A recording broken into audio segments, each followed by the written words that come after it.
ಆ ದಿನ ಯಶವಂತಪುರ ನಿಲ್ದಾಣ ಬಂದಂತೆ ಬುರ್ಖಾ ಧರಿಸಿದ ಹೆಂಗಸರ ದಂಡು ನನ್ನ ಕಂಪಾರ್ಟ್ಮೆಂಟಿಗೆ ಬರಬೇಕೆ, ಅದು ನಾನು ಕುಳಿತ ಸೀಟಿನತ್ತ.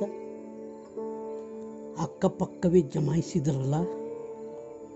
ನಾನು ಯಾರಿಂದ ದೂರ ಇರಲು ಪ್ರಯತ್ನಿಸ್ತೇನೆಯೋ ಅವರೇ ಹತ್ತಿರ ಬಂದು ಬಿಡುವುದೇ. ಸ್ತ್ರೀಯರ ಬಗ್ಗೆ ಮನದ ಮೂಲೆಯಲ್ಲಿ ದ್ವೇಷದ ಕಿಡಿ ಮನೆ ಮಾಡಿಕೊಂಡಿರುವುದೇಕೆ? ಈ ಹೆಂಗಸರಿಂದ ಬಿಡುಗಡೆ ಇಲ್ಲವೇ? ಮೆದುಳಿನ ಒಂದು ಭಾಗ ಬೇಡ ಎಂದರೆ 9 ಭಾಗ ಬೇಕು ಎಂದು ಹೋರಾಡುತ್ತವೆಯಂತೆ. ಸನ್ಯಾಸಿಗಳು ಸಂಸಾರ ತ್ಯಜಿಸಿದರೂ ಅವರನ್ನು ಮಾಯೆಯಾಗಿ ಕಾಡುವುದು ಇದಕ್ಕಾಗಿಯೇ. ದ್ವೇಷದ ಆಳದಲ್ಲಿ ಪ್ರೀತಿ ಇರುತ್ತದೆ. ಮೇಲ್ನೋಟಕ್ಕೆ ದ್ವೇಷವಾಗಿ ತೋರಬಹುದು. ಬಾಲ್ಯದ ನೆನಪುಗಳು ಮನಸ್ಸನ್ನು ವಿಷವಾಗಿ ರೂಪಿಸಿದೆಯಾ? ಬುರ್ಖಾ, ಮುಸ್ಲಿಂ ಎಂಬ ಅಂಶಗಳು ಮನಸ್ಸಿನೊಳಗೆ ತುಂಬಿಕೊಂಡಿರುವುದು ಹೇಗೆ? ಅದು ಸಹಜವಾಗಿ ಆವರಿಸಿಕೊಂಡರೆ ನಿರ್ಲಿಪ್ತ ಭಾವ ತಾಳುವುದು ಹೇಗೆ? ಮನಸ್ಸನ್ನು ಖಾಲಿ ಮಾಡಿಕೊಳ್ಳಬೇಕಲ್ವೇ? ಸನ್ಯಾಸಿಯೊಬ್ಬ ನದಿಗೆ ಬಿದ್ದ ಸ್ತ್ರೀಯನ್ನು ಎತ್ತಿ ದಡಕ್ಕೆ ತಂದು ಬದುಕಿಸಿದಾಗ ಶಿಷ್ಯ ಕೇಳಿದ ಮಾತು ಎಂಥದ್ದು? ಸನ್ಯಾಸಿ ಉತ್ತರಿಸಿದ್ದೇನು? ಅವಳನ್ನು ದಡಕ್ಕೆ ಮುಟ್ಟಿಸಿದಾಗಲೇ ನಾನು ಮರೆತು ಬಿಟ್ಟೆ. ನೀನು ಅವಳನ್ನು ಇನ್ನೂ ಇಲ್ಲಿವರೆಗೆ ಹೊತ್ತುಕೊಂಡು ಬಂದಿದ್ದೀಯಲ್ಲೋ.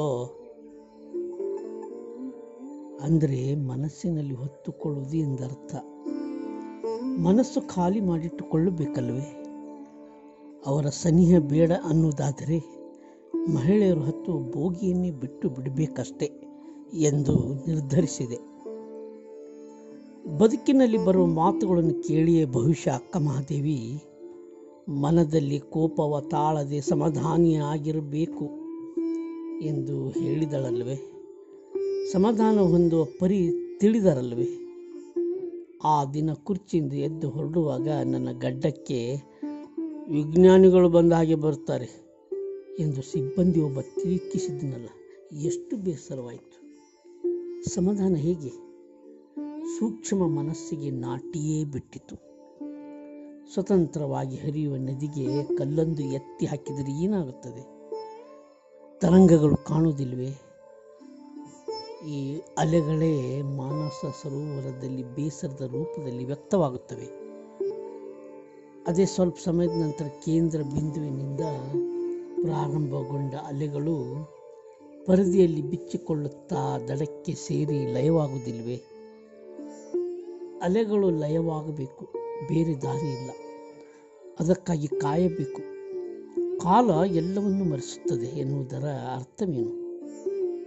ಯಾವಾಗಲೂ ಕಾಯುವ ಕಾಲಾವಕಾಶದಲ್ಲಿ ಬೇಸರನು ಸಹಜವೇ. ಅದನ್ನು ಸ್ವೀಕರಿಸಿ ಮೌನವಾಗಿರಬೇಕು. ಮೌನವೇ ಮಹಾಮದ್ದು. ಅಸೂಯೆಗೆ ವ್ಯಕ್ತಿ ಅವಮಾನಿಸಲು ಅಥವಾ ನಮ್ಮ ನಡತೆಯಲ್ಲಿ ಅಹಂ ಗೋಚರಿಸಿದರೆ ಪ್ರತಿಸ್ಪರ್ಧಿಯಾಗಿ ಟೀಕೆ ಮಾಡೋದು ಸಹಜ.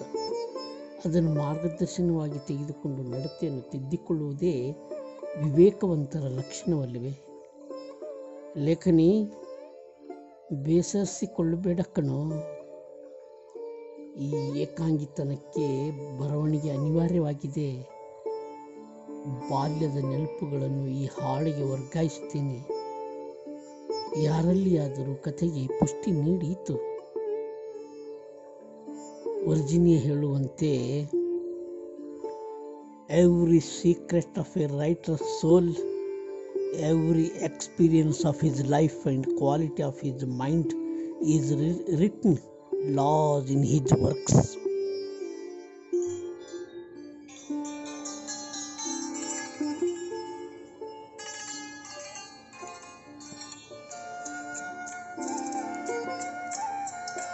करोगे याद तो हर बात याद आएगी. करोगे याद तो हर बात याद आएगी. गुजरते ಮನಸ್ಸು ನಿರಾಳವಾಗಿದ್ದಾಗ ವಿರಾಮದಲ್ಲಿ ಇದ್ದಕ್ಕಿದ್ದಂತೆ ಬಾಲ್ಯದ ನೆನಪುಗಳು ಹಗುರವಾಗಿ ತೇಲಿ ಬರುತ್ತವೆ. ಯಾವುದೋ ಘಟನೆ ಅಚ್ಚರಿಯಾಗುತ್ತದೆ. ವಯಸ್ಸು ನೆನಪಿಲ್ಲ, ಭವಿಷ್ಯ ಬೆತ್ತಲೆ ತಿರುಗಾಡುತ್ತಿದ್ದೆ ನೀನು. ಬಲಗಡೆ ತೊಡೆಯ ಸಂದಿಯಲ್ಲಿ ಒಂದಿಷ್ಟು ಹೆಬ್ಬಟ್ಟಿನಷ್ಟು ಉಬ್ಬು ಕಾಣಿಸಿಕೊಂಡಿತ್ತು. ಅದಕ್ಕೆ ಉಡದ ತಲೆಯ ಮೂಳೆಯನ್ನು ಅರೆಕಲ್ಲಿಗೆ ತಿಕ್ಕಿ ಅದರ ರಸ ತೆಗೆದು ಆ ಉಬ್ಬು ಭಾಗಕ್ಕೆ ಬಳಿಯುತ್ತಿದ್ದರು. ಇದೆಂಥ ಟ್ರೀಟ್ಮೆಂಟ್! ಕ್ರಮೇಣ ಉಬ್ಬು ಕರಗಿ ಹೋಯಿತು ಅಂತ ಅನಿಸ್ತದೆ. ಎಂಥ ಶುಶ್ರೂಷೆ! ವೈದ್ಯಕೀಯ ಇಂಥ ನಂಬಿಕೆಗಳು ಅಚ್ಚರಿ ಮೂಡಿಸ್ತವೆ. ಹಳ್ಳಿಯಲ್ಲಿ ಆಲೋಪತಿ ಬಗ್ಗೆ ಮಾಹಿತಿ ಇಲ್ಲದಿರುವಾಗ ಇಂಥ ವ್ಯವಸ್ಥೆ ರೂಢಿಯಲ್ಲಿದ್ದಿರಬೇಕು. There is only one plot, things are not what they seem. Jim Thomson. ಬಾಲ್ಯದಲ್ಲಿ ನನ್ನ ಬಲಗಾಲು ಹೊರಡಿದಂತೆ ಕಾಣುತ್ತದೆ. ಕೊಟ್ಟಿಗೆಯಲ್ಲಿ ನನ್ನ ಬೆತ್ತನ್ನು ನಿಲ್ಲಿಸಿ ಬಲಕಾಲಿಗೆ ಒಂದೇ ಸಮನೆ ಎಣ್ಣೆ ಸುರಿದು ಕೆಳಮುಖವಾಗಿ 2 ಹೆಬ್ಬೆಟ್ಟುಗಳಿಂದ ಜೋರಾಗಿ ಒತ್ತಿ ಎಳೆಯುತ್ತಾ ಹೋಗುತ್ತಿರುವುದು ನನಗಿನ್ನೂ ನೆನಪಿದೆ. ಆಗ ಅದುಮಿ ಕೆಳಗಡೆ ಒತ್ತಿ ಎಳೆಯುತ್ತಿರುವುದರಿಂದ ಭಯಂಕರ ನೋವಾಗ್ತಿತ್ತು. ಈ ತರಹದ ಯಾವುದೇ ಔಷಧವಿಲ್ಲದೆ ಕೃತ್ರಿಮ ಶುಶ್ರೂಷೆ ಹಳ್ಳಿಯಲ್ಲಿ ಕಾಣುವಂತಿತ್ತು. ಬಹುಶಃ 2ನೇ 3ನೇ ಕ್ಲಾಸಿನಲ್ಲಿರಬೇಕು. ಒಂದು ದೀಪಾವಳಿಯಂದು ಚುಚಂದ್ರಿ ಬೆಳಗುವಾಗ ಕಿಸೆಯಲ್ಲಿರುವ ಮದ್ದಿಗೆ ಕಿಡಿ ಹಾರಿ ಭಗ್ಗನ್ನು ಹೊತ್ತಿಕೊಂಡಿತ್ತು. ಅಂಗಿಯು ಸುಟ್ಟು ಹೊಟ್ಟೆವು 80 ಭಾಗ ಸುಟ್ಟು ಹೋಗಿತ್ತು. ಕೂಡಲೇ ವೈದ್ಯರನ್ನು ಕರೆಸಿದ್ದರು. ಸುಟ್ಟ ಹೊಟ್ಟೆಯ ಭಾಗದ ಮೇಲೆ ಮೊಟ್ಟೆ ಒಡೆದು ರಸವನ್ನು ಸವರತೊಡಗಿದ್ದರು. ಸುಮಾರು ದಿನಗಳವರೆಗೆ ಈ ಹೊಟ್ಟೆಯ ಮೇಲೆ ಮೊಟ್ಟೆಯ ಲೋಳೆಯ ಹರಡುವಿಕೆ ನಡೆಯುತ್ತಿತ್ತು. ಯಾವುದೇ ಮಾತ್ರೆ ಗುಳಿಗೆ ನುಂಗಿಸಲಿಲ್ಲ. ಇಷ್ಟು ವರ್ಷವಾದರೂ ಸುಟ್ಟ ಗಾಯ ಮಾತ್ರ ಇನ್ನೂ ಮೊಸಕಾಗಿ ಕಾಣುತ್ತದೆ. ಹಳ್ಳಿಯ ಇಂಥ ಶುಶ್ರೂಷಾ ಪದ್ಧತಿ ಅಚ್ಚರಿ ಮೂಡಿಸುವುದಿಲ್ವೇ? The author and the reader know each other. They meet on the bridge of words. ಮೊಡೆಲಿನಾ. ಇದೇ ವಯಸ್ಸಿನಲ್ಲಿ ಒಮ್ಮೆ ರಾತ್ರಿ 7-8 ಗಂಟೆಗೆ ನಮ್ಮ ಅಪ್ಪನಿಗೆ ಬೀಡಿ ತರಲು ಅಂಗಡಿಗೆ ಓಡಿ ಹೋಗುತ್ತಿರುವಾಗ ಮಾರ್ಗ ಮಧ್ಯದಲ್ಲಿ ಮಲಗಿದ ಕಪ್ಪು ನಾಯಿಯ ಹೊಟ್ಟೆ ಮೇಲೆ ಕಾಲನ್ನಿರಿಸಿದೆ. ಅದು ಕೂಡಲೇ ನನ್ನ ತೊಡೆಗೆ ಬಾಯಿ ಹಾಕಿತು. ಹಲ್ಲುಗಳ ನಾಟುವಿಕೆಯಿಂದ ಗುಳಿ ಬಿದ್ದಂತಾಯಿತು. ಮನೆಗೆ ವಾಪಸ್ಸಾದಂತೆ ಗಾಯಕ್ಕೆ ಸುಣ್ಣ ಲೇಪಿಸುವ ಕಾರ್ಯ ನಡೆಯಿತು. ಇನ್ನೆಲ್ಲಿಯೂ ಅನಂತರ ಕರೆದೊಯ್ದು ನಾಟಿ ಔಷಧ ಕೊಟ್ಟರು. ಕಚ್ಚಿದ ಗಾಯ ಸುಮಾರು ವರ್ಷಗಳ ತನಕ ಕಾಣುತ್ತಿತ್ತು. ಸದ್ಯ ನಾಯಿ ಹುಚ್ಚು ನಾಯಿ ಆಗಿರಲಿಲ್ಲ. As A writer, one spends a lifetime journey into the heart of language, trying to minimize, if not eliminate, the distance between language and thought. Arundhati Roy ಹೇಳಿಕೆ. ಸಾಹಿತ್ಯದ ಬಗ್ಗೆ ಯೋಚಿಸಿದಾಗ ನನ್ನ ಬರವಣಿಗೆ 6-7ನೇ ಕ್ಲಾಸಿನಲ್ಲಿರುವಾಗಲೇ ಪ್ರಾರಂಭಗೊಂಡಿತು ಅಂತನಿಸ್ತದೆ. ಸಣ್ಣ ಸಣ್ಣ ಘಟನೆಗಳು ನನ್ನ ಮನಸ್ಸನ್ನು ಆವರಿಸಿದಾಗ ನನ್ನದೇ ಭಾಷೆಯಲ್ಲಿ ಡೈರಿ ಥರದ ನೋಟ್ಬುಕ್ ಮಾಡಿ ಬರೆದಿಡುತ್ತಿದ್ದೆ. ಬರೆದ ಪುಟಕ್ಕೆ ಬಣ್ಣ ಬಳಿಯುತ್ತಿದ್ದೆ. ಅದಕ್ಕೊಂದು ಚೌಕಟ್ಟು ನಿರ್ಮಿಸುತ್ತಿದ್ದೆ. 7ನೇ ಕ್ಲಾಸ್ ಮುಗಿಸಿದ ನಂತರ ಪಂಚತಂತ್ರದ ಕಥೆಗಳನ್ನು ಓದಿ ಹಾಗೆ ಬರೆಯಲು ಪ್ರಯತ್ನಿಸುತ್ತಿದ್ದೆ. ಪತ್ರಿಕೆ ಕಂಡು ಆಕರ್ಷಿತನಾಗಿ ಅನಿಸಿಕೆ ಕಿರುಗತೆ ಬರೆದು ಕಳುಹಿಸುತ್ತಿದ್ದೆ. ಅವು ಪ್ರಕಟವಾಗುತ್ತಿದ್ದವು. ಮಕ್ಕಳ ಕತೆ ಕದ್ದು ಬರೆದು ಕಳಿಸುತ್ತಿದ್ದೆ. ಅವು ಪ್ರಕಟವಾಗುತ್ತಿದ್ದವು. ಕೆಲ ಪತ್ರಿಕೆಯಲ್ಲಿ ಅನಿಸಿಕೆ ಪ್ರಕಟವಾಗಿದ್ದವು. ನನ್ನ ಪ್ರಕಟಣೆ ಅತೀವ ಖುಷಿ ನೀಡಿದರೂ ನನ್ನ ಸುತ್ತಮುತ್ತಲಿನ ಜನರ ಪ್ರತಿಕ್ರಿಯೆ ಮಾತ್ರ 0 ಆಗಿರುತ್ತಿತ್ತು. ಮನೆಯಲ್ಲಿ ತಂದೆಯವರು ಪ್ರೋತ್ಸಾಹಿಸುತ್ತಿರಲಿಲ್ಲ, ವಿರೋಧಿಸುತ್ತಿದ್ದರು. ನನ್ನೊಳಗಿನ ಅನಾಥ ಪ್ರಜ್ಞೆ ಬರೆಯಲು ಪ್ರೇರೇಪಿಸುತ್ತಿತ್ತು. ನನ್ನಷ್ಟಕ್ಕೆ ಕಂಡುಕೊಂಡ ಬರವಣಿಗೆ ನನಗಷ್ಟೇ ಮುಖ್ಯವಾಗಿ ಬಿಟ್ಟಿತ್ತು. ಅನ್ಯ ಬರಹಗಾರರ ಬಗ್ಗೆ ನನಗೆ ಯಾವುದೇ ಕಲ್ಪನೆಗಳಿರುತ್ತಿರಲಿಲ್ಲ. ಅಜ್ಞಾತ ಬರಹ ಅಷ್ಟೇ. ಸರಿ ತಪ್ಪು ತಿಳಿಯುತ್ತಿರಲಿಲ್ಲ, ಯಾರ ಮಾರ್ಗದರ್ಶನವೂ ಇರುತ್ತಿರಲಿಲ್ಲ. ಕುಗ್ರಾಮದಲ್ಲಿ ಬರವಣಿಗೆ ಎನ್ನುವುದೇ ಯಾರೂ ತಿಳಿಯದ ವಿದ್ಯೆಯಾಗಿತ್ತು. ಅಪರೂಪಕ್ಕೆ ಎಲ್ಲಿಯೋ ಓದಲು ಸಿಗುವ ಪತ್ರಿಕೆಯಿಂದ ಸ್ಫೂರ್ತಿ ಪಡೆದು ಬರೆಯುವುದಷ್ಟೇ ನನಗೆ ಏಕ ಕಾರ್ಯವಾಗಿತ್ತು. ನಾನೊಬ್ಬ ಎಲ್ಲರ ದೃಷ್ಟಿಯಲ್ಲಿ ಅಕ್ಷರ ಕಳ್ಳನಾಗಿ ಬಿಟ್ಟಿದ್ದೆ. ನನ್ನನ್ನು ಬಂಧಿಸಿ ಸೆರೆಮನೆ ಕಳುಹಿಸಲು ಹೊಂಚು ಹಾಕುತ್ತಿರುವಂತೆ ತೋರಿತು. ಸಾಹಿತ್ಯ ಜಗತ್ತಿನ ಸಂಪರ್ಕದಿಂದ ಪ್ರತ್ಯೇಕ ಗೊಂಡೆ ಅಂತನಿಸುತ್ತದೆ. ಸಾಹಿತಿ ಕೈದಿಯಂತೆ ತಲೆಮರೆಸಿಕೊಂಡು ಬರೆಯುವುದು ಅನಿವಾರ್ಯವಾಯ್ತೇನೋ. The act of writing puts you in confrontation with yourself, which is why I think writers assiduously avoid writing. Fran Lebowitz. ನಾನು ಲೇಖಕನಾಗಬಾರದು ಎಂಬ ಪರಿಸರ, ಒತ್ತಡ, ಅವಮಾನ, ಅವಪ್ರಜ್ಞೆಗೊಳಗಾದಾಗ ನಾನು ಸಾಹಿತ್ಯ ಕೈದಿ ಎನ್ನಿಸಿಕೊಂಡಿರುವುದರಿಂದ ಈ ಸಾಹಿತ್ಯ ಜಗತ್ತಿನಿಂದ ತಪ್ಪಿಸಿಕೊಳ್ಳುವಂತಾಯಿತು. ಸಾಹಿತ್ಯ ರಾಜಕೀಯದ ಅಂಕೆಯೊಳಗೆ ಸೇರದ ಕಾರಣ ಪ್ರಶಸ್ತಿ ಸನ್ಮಾನಗಳು ಕನಸಿನ ಉಪಾಧಿಯಾಗಿ ವಾಸ್ತವ ಜಗತ್ತಿನಿಂದ ದೂರ ಸೆಳೆದು ತಂದಂತಾಯಿತು. ಹೀಗಿರುವಾಗ ಸಾಹಿತಿಗಳ ಕೈಗೆ ನಾನು ಸಿಗುವುದಾದರೂ ಹೇಗೆ? ಸಿಕ್ಕರೆ ತಾನೇ ವಿಮರ್ಶೆ, ಪ್ರಶಸ್ತಿ, ಪ್ರಶಂಸೆ. ಅದರಿಂದಾಚೆಯಲ್ಲಿಯೇ ನನ್ನ ಸಾಹಿತ್ಯದ ಅಸ್ತಿತ್ವ ಕಂಡುಕೊಳ್ಳುವಂತಾಯಿತು. ಸಾಹಿತ್ಯ ಜೈಲಿನಿಂದ ಓಡಿ ಹೋದ ಸಾಹಿತ್ಯ ಕೈದಿ ಆಗಿರೋದ್ರಿಂದ ಸಾಹಿತ್ಯ ವೇದಿಕೆಗಳಲ್ಲಿ ಕಾಣಿಸಿಕೊಳ್ಳದಂತಾಯಿತು. ಪ್ರಶಸ್ತಿಗಳು ನನ್ನಿಂದ ದೂರವೇ ಉಳಿದವು. ಅದನ್ನು ಬಯಸುವಂತೆಯೂ ಇರಲಿಲ್ಲ. ನನ್ನದು ಆ ವಲಯದ ಆಕರ್ಷಣೆಯಿಂದ ಆಚೆಗೆ ಗಡಿಪಾರದ ಸ್ಥಿತಿಯಾಗಿತ್ತು. ಹೀಗಿರುವಾಗ ಸಾಹಿತ್ಯ ಕೃತಿಗಳು ಹೊರಬಂದರೂ ವಿಮರ್ಶೆಗೆ ಒಳಪಡಲಿಲ್ಲ. ಯಾರೂ ಅದರ ಬಗ್ಗೆ ಚಕಾರ ಎತ್ತಲಿಲ್ಲ.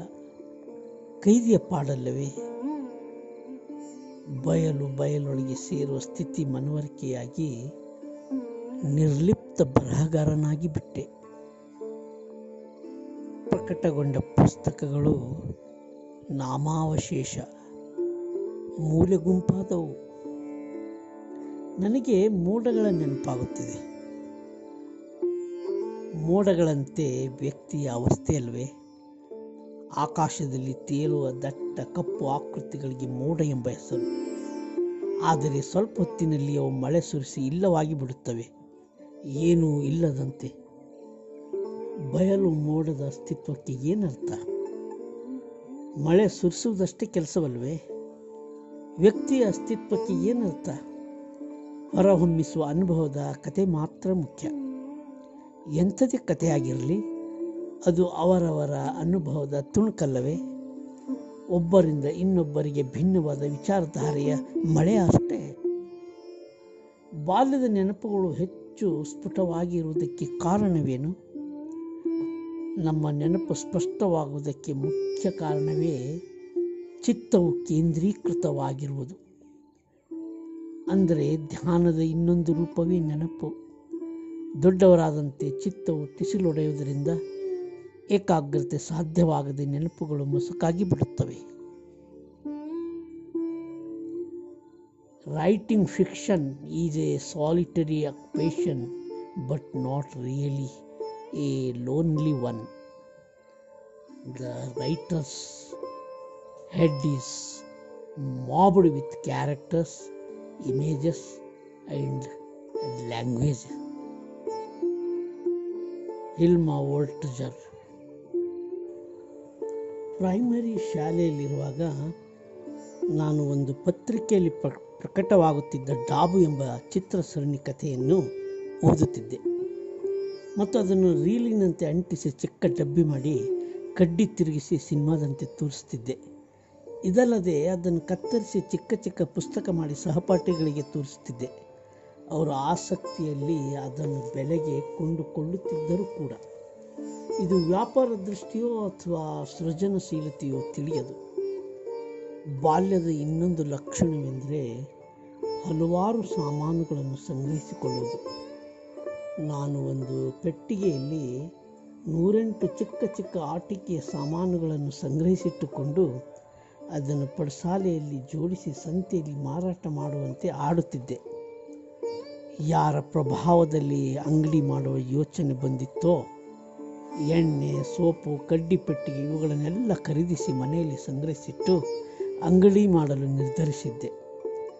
ದೊಡ್ಡವರ ಮಾರ್ಗದರ್ಶನ ಇಲ್ಲದಿದ್ದರೆ ಬಾಲಿಶವಾಗಿಯೇ ಕನಸು ಮುಕ್ತಾಯಗೊಳ್ಳುತ್ತದೆ. ಅವುಗಳ ವಿಲೇವಾರಿ ಪ್ರಶ್ನೆಯಾಗಿ ಉಳಿದಿತ್ತು. ಮನೆಯವರು ಆಗಾಗ ಎಣ್ಣೆ, ಕಡ್ಡಿಪೆಟ್ಟಿಗೆ ಬೇಕಾದ ಖರೀದುತ್ತಿದ್ದರು. ಅದಕ್ಕೆ ಹಣ ನೀಡುತ್ತಿದ್ದರೇನೋ. ನಿರ್ದಿಷ್ಟವಾಗಿ ಮಳಿಗೆಯಲ್ಲಿ ಕಿರಾಣಿ ಸಾಮಾನುಗಳು ಮಾರಾಟ ಮಾಡೋ ಕಲ್ಪನೆ ಬಾಲ್ಯದಲ್ಲಿ ಇದ್ದರೂ ಸೂಕ್ತವಾಗಿ ಅನುಷ್ಠಾನಗೊಳಿಸುವ ವಿಧಾನ ತಿಳಿದಿರಲಿಲ್ಲ. Whenever you are creating beauty around you, you are restoring your own soul. Alloys walker.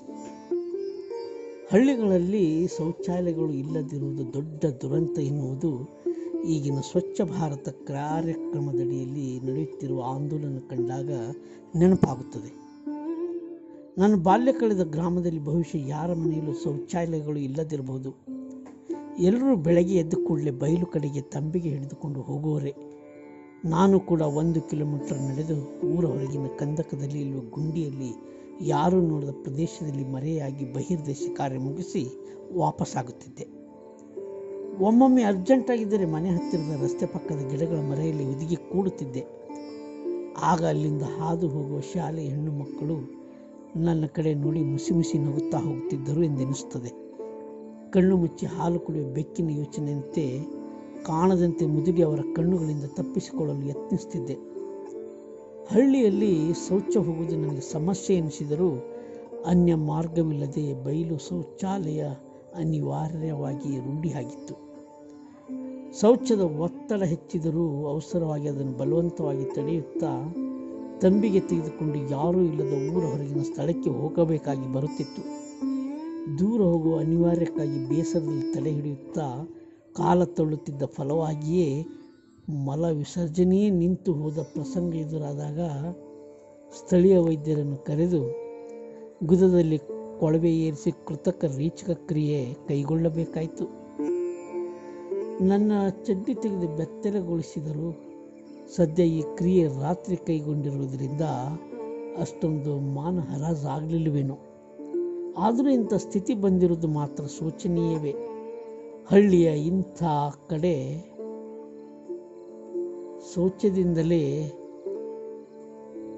ಶೌಚದ ತಡೆಯಿಂದಲೇ ಮುಂದೆ ದೊಡ್ಡವನಾದ ಮೇಲೆ ಅಪೆಂಡಿಸೈಟಿಸ್ ರೋಗ ಲಕ್ಷಣ ಕಾಣುವಂತಾಯಿತು. ಸದ್ಯ ಶಸ್ತ್ರಕ್ರಿಯೆ ಇಲ್ಲದೆ ಮೂಲ ಆರೋಗ್ಯ ದೃಷ್ಟಿಯಲ್ಲಿ ಮಾತ್ರೆಯಲ್ಲಿ ನೋವನ್ನು ನಿಯಂತ್ರಿಸಲಾಯಿತು. ಆಯುರ್ವೇದಿನ ಔಷಧವೂ ಕೊಟ್ಟರು. ವ್ಯಕ್ತಿಗೆ ಶೌಚಕ್ರಿಯೆ ಮೂಲ ಆರೋಗ್ಯ ದೃಷ್ಟಿಯಲ್ಲಿ ತುಂಬ ಮಹತ್ವದ್ದು ಎನ್ನುವುದನ್ನು ಹಳ್ಳಿಗರಿಗೆ ಸ್ವಚ್ಛ ಭಾರತ್ ಕಾರ್ಯಕ್ರಮದಿಂದಲಾದರೂ ಅರ್ಥವಾಗುತ್ತಿದೆಯಲ್ಲ ಎಂದೆನಿಸಿತ್ತು. You don't choose a story, it chooses you. Robert Penn Warren. ಬಾಲ್ಯದಲ್ಲಿ ನಾನು ಸದಾ ಹಾಸಿಗೆಯ ಅತಿಥಿಯಾಗಿರುತ್ತಿದ್ದೆ. ಅಂದರೆ ಏನಾದರೂ ಒಂದು ಕಾಯಿಲೆ ಕಸಾಲೆ ಆವರಿಸಿಕೊಳ್ಳುತ್ತಿತ್ತು. ಶುಚಿಯಾದ ನೀರಿನ ಇಲ್ಲವೇ ಆಹಾರದ ಸಮಸ್ಯೆ ಇರಬಹುದೇನೋ. ಹಳ್ಳಿಯಲ್ಲಿ ನೈರ್ಮಲ್ಯದ ಕುರಿತು ಯಾರಿಗೂ ಹೆಚ್ಚು ತಿಳುವಳಿಕೆ ಇರುವುದಿಲ್ಲವಲ್ಲ. ಜ್ವರದಿಂದ ಬಳಲುತ್ತಿದ್ದೆ. ಟೈಫಾಯ್ಡ್ ಇರಬಹುದೇನೋ. ಒಮ್ಮೆ ಅನ್ನದಲ್ಲಿ ಚೇಳಿನ ಕೊಂಡಿ ಸಿಕ್ಕಿತು. ಆಗಲೇ ಅರ್ಧ ಅನ್ನ ತಿಂದು ಮುಗಿಸಿದ್ದೆ. ಅನ್ನ ಕಲಿಸುತ್ತಿರುವಾಗ ಕೊಂಡಿ ಕಾಣಿಸಿತು. ತಂದೆಯವರು ಅದನ್ನು ನೋಡಿ ನನ್ನ ಮಲತಾಯಿಗೆ ಬೈದರು. ನನ್ನನ್ನು ಸಾಯಿಸಲು ಬಹಳ ಪ್ರಯತ್ನಗಳು ನಡೆದಿರಬೇಕು. ನಂಜುಂಡನಂತೆ ಪ್ರತಿ ಬಾರಿಯೂ ಹಾಸಿಗೆ ಹಿಡಿದು ನಂತರ ಎದುರು ಮನೆಯ ಅಜೀಜ್ ಡಾಕ್ಟರ್ನಿಂದ ಬಚಾವಾಗುತ್ತಿದ್ದೆ. ಈ ರೀತಿಯ ಅಗೋಚರ ವಿಷಪ್ರಾಶನದಿಂದಲೇ ನನ್ನ ಶರೀರವು ನಿರೋಧಕ ಶಕ್ತಿ ಪಡೆಯುತ್ತೇನೋ. ದೊಡ್ಡವನಾದ ನಂತರ ಯಾವುದೇ ರೋಗಗಳು ಹತ್ತಿರ ಸುಳಿಯಲಿಲ್ಲ. ಆದರೆ ತಡ ವರ್ಷದಲ್ಲಿ ಮಧುಮೇಹ ಕಾಣಿಸಿಕೊಂಡಿರುವುದು ಮಾತ್ರ ಅಚ್ಚರಿ ಸಂಗತಿಯೇ. ಈಗ ಶರೀರವು ಆಂತರಿಕವಾಗಿ ಸ್ಲೋ ಪಾಯ್ಸನ್ ಕ್ರಿಯೆಯಲ್ಲಿ ತೊಡಗಿರುವುದು ಸ್ಪಷ್ಟವಾಯ್ತಲ್ಲ. ಹೊರಗಿನವರ ಅಗತ್ಯವೇ ಇಲ್ಲ. Writing is the only way I have to explain my own life to myself. ಕೊನಾರರಿ. ನೆನಪುಗಳು ಮಧುರವಾಗಿರುತ್ತವೆ ಎಂಬ ಮಾತಿದೆ. ಸವಿ ಸವಿ ನೆನಪು ಹಾಡು ಇದಕ್ಕೆ ಪುರಾವೆಯಾಗಬಹುದು. ದುಃಖದ ಸಂಗತಿಯು ನೆನಪು ಮಾಡಿಕೊಳ್ಳುವುದರಿಂದ ಮಧುರತೆಯೇ ಮೈ ತಳೆಯುವುದರಿಂದ ನೆನಪುಗಳು ಕಹಿ ಎಂದು ಹೆಸರಿಸಿದರೂ ಸವಿ ಸವಿ ಎಂದು ಹೇಳುತ್ತಾರೆ. ನೆನಪಿನ ಅವಸ್ಥೆಯಿಂದ ದೂರ ಬಂದಿರುತ್ತೇವಲ್ಲ. ಸಮಯ ಕ್ರಮಿಕೆ ಕಾಲದ ದೂರವು ನೆನಪಿನ ಘಟನೆಯನ್ನು ಮಾನಸಿಕ ದೂರವನ್ನು ನಿರ್ಮಿಸುವುದರಿಂದ ಸಾಕ್ಷಿದಾರರಾಗಿ ಕಾಣುವುದರಿಂದಲೇ ಸವಿ ಸವಿ ಎನ್ನುವುದನ್ನು ಒಪ್ಪಿಕೊಳ್ಳಬೇಕಾಗುತ್ತದೆ. ಎಳೆ ವಯಸ್ಸಿನಲ್ಲಿ ಮೊಳೆಯುವ ಪ್ರೇಮ ಕಾಮದ ಭಾವನೆಗಳು ಪ್ರಜ್ಞಾಪೂರ್ವಕವಾಗಿರುವುದಿಲ್ಲ. ಬಹುಶಃ ತಾಯಿಯ ಮಮತೆಯ ಪೂರ್ಣ ಪರಿಚಯವಿಲ್ಲದ ಹಸುಳೆಗಳಲ್ಲಿ ಕಾಮುಕತೆ ಗುಪ್ತಗಾಮಿನಿಯಾಗಿ ಆವರಿಸಿಕೊಂಡಿರುತ್ತದೆ. ಸಮಾಜದಲ್ಲಿ ಕಾಣುವ ಬಲಾತ್ಕಾರದ ಕ್ರೌರ್ಯ ಕಾರ್ಯಗಳಿಗೆ ತಾಯಿ ಪ್ರೀತಿಯ ಕೊರತೆಯೇ ಬಲವಾದ ಕಾರಣ. ಹೆಣ್ಣು ಮಕ್ಕಳಿಂದ ಬೇರ್ಪಡಿಸಿ ದೂರವಿರಿಸುವ ಹಳೆಯ ಸಂಪ್ರದಾಯವು ಕಾಮುಕತನವನ್ನು ಉದ್ದೀಪನಗೊಳಿಸುತ್ತದೆ. ಸುಂದರ ಬಾಲ್ಯವನ್ನು ಗಂಡು ಹೆಣ್ಣು ಎಂಬ ಭೇದದಲ್ಲಿ ವಿಷಮಗೊಳಿಸಲಾಗುತ್ತದೆ. ಯಾಕೆಂದರೆ ನನ್ನನ್ನು ಯಾವ ಹೆಣ್ಣು ಮಕ್ಕಳೊಂದಿಗೂ ಆಟವಾಡಲು ಬಿಡುತ್ತಿರಲಿಲ್ಲ. ನಿರ್ಬಂಧ ಹೇರಲಾಗಿತ್ತು.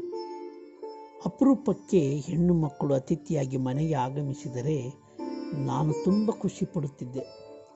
ಆದರೆ ಸಂಪರ್ಕ ಸಾಧ್ಯವಾಗುತ್ತಿರಲಿಲ್ಲ. ಮನಸ್ಸು ಅವರ ಒಡನಾಟಕ್ಕಾಗಿ ಹಾತೊರೆಯುತ್ತಿತ್ತು. ಕ್ಲಾಸಿನಲ್ಲಿಯೂ ಹೆಣ್ಣು ಮಕ್ಕಳನ್ನು ಪ್ರತ್ಯೇಕವಾಗಿ ಕೂಡಿಸುತ್ತಿದ್ದರು. ಮಾತಾಡಲು ಅವಕಾಶ ನೀಡುತ್ತಿರಲಿಲ್ಲ. ಇದು ಇಲ್ಲಿ ಎಲ್ಲ ಹಳ್ಳಿಗಳಲ್ಲಿ ಕಾಣುವ ವ್ಯವಸ್ಥೆಯಾಗಿತ್ತು. ಇಂಥ ಸನ್ನಿವೇಶದಲ್ಲಿ ನಾನು ಯಾರನ್ನು ಮೆಚ್ಚಿಕೊಂಡು ನನ್ನಷ್ಟಕ್ಕೆ ಲವ್ ಲೆಟರ್ ಬರೆಯುತ್ತಿದ್ದೆ. ಅದನ್ನು ಅವರಿಗೆ ಕೊಡುವುದು ದೂರದ ಮಾತಾಗಿತ್ತು. ಈ ಕಾಮದ ಕನಸಿನ ಮಂಡಿಗೆ ತಿನ್ನುವುದು ನನ್ನ 10ನೇ ವಯಸ್ಸಿನಲ್ಲಿ ಅಚ್ಚರಿ ಪಡಬೇಕಲ್ವೇ? ರಜನೀಶನ ಸೆಕ್ಸ್ ಥಿಯರಿ ಸಪ್ಪಳವಿಲ್ಲದೆ ನನ್ನಲ್ಲಿ ಕಾರ್ಯಗೈಯುತ್ತಿತ್ತು. ಹಾಗೆ ನೋಡಿದರೆ ಫ್ರಾಯ್ಡ್ ಥಿಯರಿಯಂತೆ ಹುಟ್ಟಿದ ಮರುಕ್ಷಣದಿಂದಲೇ ಮಗು ಆಲಿಂಗನಕ್ಕೆ ಹಾತೊರೆಯುವ ಸಂಗತಿ ಮನೋವೈಜ್ಞಾನಿಕವಾಗಿ ವಿಶ್ಲೇಷಿಸಬಹುದಾಗಿದೆ. ಹಾಗೆ ಬರೆದ ಲವ್ ಲೆಟರ್ ಗೋಡೆಗೆ ಓರೆಯಾಗಿ ತಗುಲಿಸಿದ ಫೋಟೋಗಳ ಹಿಂದೆ ಬಿಸಾಕುತ್ತಿದ್ದೆ. ಸುತ್ತಮುತ್ತಲಿನ ಎಲ್ಲ ಹುಡುಗಿಯರ ಮೇಲೆ ನನ್ನ ಕಾಮದ ಕಣ್ಣು ಹರಿದಾಡುವುದನ್ನು ಹೇಗೆ ಹೇಳುವುದು? ಭೌತಿಕವಾಗಿ ಪ್ರಾಯವಿಲ್ಲದ ಬಾಲ್ಯದಲ್ಲಿ ಮೂಡುವ ಇಂಥ ಸೆಳೆತಕ್ಕೆ ಅರ್ಥವೇನಾದರೂ ಇರುತ್ತಿತ್ತೆ. ಆದರೆ ಅವಪ್ರಜ್ಞೆಯ ನಡತೆ ಮಾತ್ರ ಗಮನಾರ್ಹವಾಗಿತ್ತು. ಇದರ ಮೂಲ ಆಕಾರವೇನು ಮತ್ತದೇ ತಾಯಿಯ ಪಾತ್ರವನ್ನೇ ಮೆಲುಕು ಹಾಕಬೇಕಾಗುತ್ತದೆ. ಇದೆಂಥ ಬುದ್ಧಿಮಟ್ಟ! ಕಾಮವು ಒತ್ತಡದ ಪ್ರತೀಕವೇ? ಇನ್ನೊಂದು ಒತ್ತಡದ ಬಗ್ಗೆ ಹೇಳಬೇಕೆನಿಸುತ್ತಿದೆ. ಹೇಳಲೇ? Right straight into the emotional center of things, right toward vulnerability, risk being unliked. Tell the truth as you understand it. If you are a writer, you have a moral obligation to do this, and it is a revolutionary act. Truth is always subversive.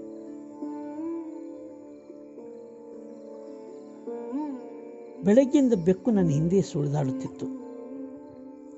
ಸಾಕಿದ ಬೆಕ್ಕು ಹಾಲಿಗಾಗಿ ನನ್ನ ಹಿಂದೆ ಸುತ್ತುವುದೇ ಒತ್ತಡಕ್ಕೆ ಕಾರಣವಾಯ್ತಲ್ಲ. ಒತ್ತಡದ ಬಗ್ಗೆ ಹೇಳುತ್ತೇನೆಂದೇನಲ್ಲ, ಈ ಒಂದು ಸಣ್ಣ ಘಟನೆಯಲ್ಲಿ ಅದು ನಿಮಗೆ ತಿಳಿದು ಬರುತ್ತದೆ. ಅದರ ಬಟ್ಟಲಲ್ಲಿ ಅನ್ನ ಹಾಲು ಇದ್ದರೂ ನೇರವಾಗಿ ಹೋಗಿ ಕುಡಿಯದೆ ನನ್ನ ಹಿಂದೆ ಓಡಾಡುತ್ತಿದೆಯಲ್ಲ, ಯಾಕೆ? ಕಿರಿಕಿರಿ ಆಯಿತು.